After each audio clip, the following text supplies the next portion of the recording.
दोस्तों, आज एक बहुत गहरी चिंता वाली बात मैंने देखी अपनी आंखों से, जो नहीं होना चाहिए कि इंसान के साथ। आज होटल में हम खाना खाने के लिए गए थे, हजारीबाग, झारखंड में खाना खाने के लिए पहुंचे। तो खाना खाने के लिए एक टेबल पर हम बैठे थे और एक टेबल पर एक साहब आए, उन्होंने ऑर्डर किया खाना।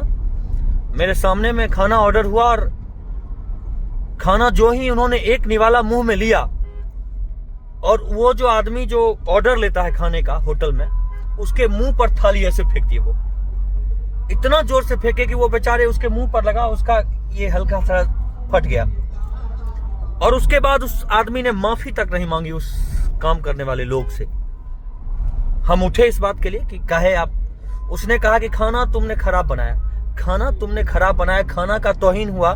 ठीक है, तो आप बोल सकते थे ना, मारने की जरूरत नहीं थी थाली उनके मुंह पर।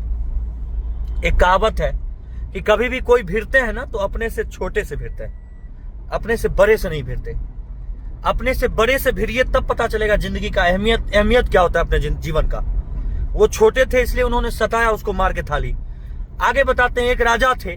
गौर करिएगा सारे लोग, वीडियो अगर अच्छा लगे तो इस वीडियो को अपने परिवार, अपने रिलेशन, अपने घर तक पहुंचाइएगा। एक राजा थे, उनके 4 बच्चे थे। एक दिन राजा को सपने में मां लक्ष्मी आई। उन्होंने कहा कि राजा, अब हम तुम्हारे घर में नहीं रह पाएंगे। तो राजा ने कहा, बताइए मां, मेरे से क्या गलती हुई।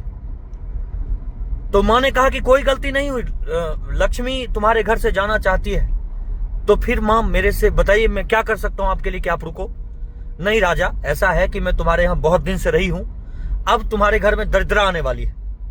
तो राजा साहब ने कहा कि मुझे कोई बात नहीं, मैं उसी खाने से जोड़ रहा हूं इस कहानी को, ताकि आप लोग समझिएगा कि मैं क्या कहना चाहता हूं। आप लोग कमेंट करिएगा मैंने जो वीडियो बनाया वो सही है या गलत है।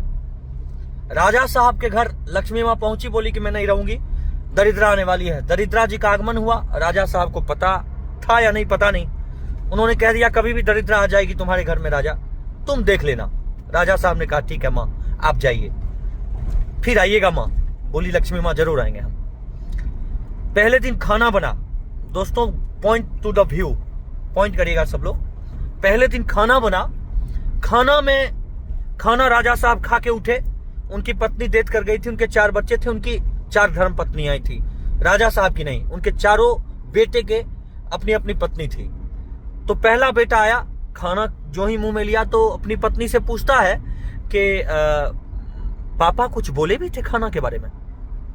तो पत्नी बोलती है नहीं, ऐसा तो कुछ नहीं पिताजी, ऐसा कुछ नहीं बोले। अच्छा ठीक। वो खा लिया। दूसरा बेटा आया, खाना जो ही मुंह में लिया पूछता है कि पापा कुछ बोले भी थे, पापा और भैया कुछ बोले भी थे। तो पत्नी बोली कि नहीं पापा भैया कहाँ कुछ बोले। अच्छा ठीक, वो भी खा लिया। चारों बेटे ऐसे खा लिए खाना। दूसरे दिन फिर ऐसा हुआ, राजा साहब खा लिए। उसके बाद जो बेटे आते हैं बड़े वाले उनके, वो पूछते हैं पापा कुछ बोले भी थे, अपने पत्नी को पूछते हैं। तो पत्नी बोलती है कि नहीं पापा कहाँ कुछ बोले। अच्छा ठीक, वो खा लिया। दूसरा बेटा आया, भैया कुछ बोले, पापा कुछ बोले। तो नहीं, सब खा लिया। ऐसे करके 7 दिन तक कहानी चलते रहा उस राजा साहब के घर में। गौर करिएगा सब लोग। लास्ट में 7वें दिन लक्ष्मी मां आई राजा साहब के घर में, और लक्ष्मी मां हाथ जोड़कर खड़ी हो गई राजा साहब के साथ सामने, और बोलती हैं कि राजा, दरिद्रा तुम्हारे घर में नहीं रह पाएगी। मेरे पास आई थी कि मैं उस घर में नहीं रह पाऊंगी, आप ही चली जाओ उस घर में। तो राजा साहब ने कहा, क्या दरिद्रा मां को मैंने कुछ ऐसा तो नहीं बोल दिया जिससे उनको तकलीफ?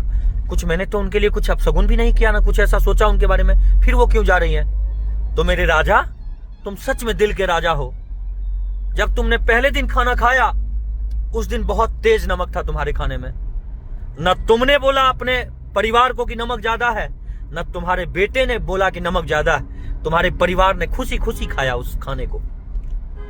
दूसरे दिन भी वही हुआ, तीसरे दिन भी वही हुआ, 7वें दिन तक वही हुआ कि तुमने और तुम्हारे परिवार ने एक शब्द, एक चीज नहीं बोला कि नमक ज्यादा है, क्यों पड़ा नमक, थाली नहीं फेंका किसी ने। दरिद्रा उसी दिन शर्मा गई, बेचारी चली गई यहां से। फिर लक्ष्मी को तुम्हारे घर में आना पड़ा। तो इस तथ्य से आप लोग क्या समझे? मैं आपको समझाने वाला कोई नहीं होता हूं, बस ये मैं समझाना चाहता हूं कि जो लोग खाने का अनादर करते हैं वो अनादर ना करें दोस्त। खाना हो सकता है कभी नमक ज्यादा हो, कभी कम पड़ जाए, उसको मैनेज करना सीखें। खाना खाने के बाद इस पर चर्चा किया जाए। कभी भी खाने का सम्मान करें। जिंदगी में हमेशा धन लक्ष्मी आपके घर परिवार में बरसती रहेगी। बस मैं इसी बात के लिए इस वीडियो को बनाया हूं। बाकी मेरे से कोई त्रुटि होगी तो अपने भाई शिवेश मिश्रा को माफ करेंगे, और बाकी वीडियो को जन जन तक पहुंचाएं। जो लोग खाना का अनादर करते हैं कम से कम आदर करना सीख जाएं। बहुत बहुत धन्यवाद। जय हिंद, जय भारत, नमस्ते।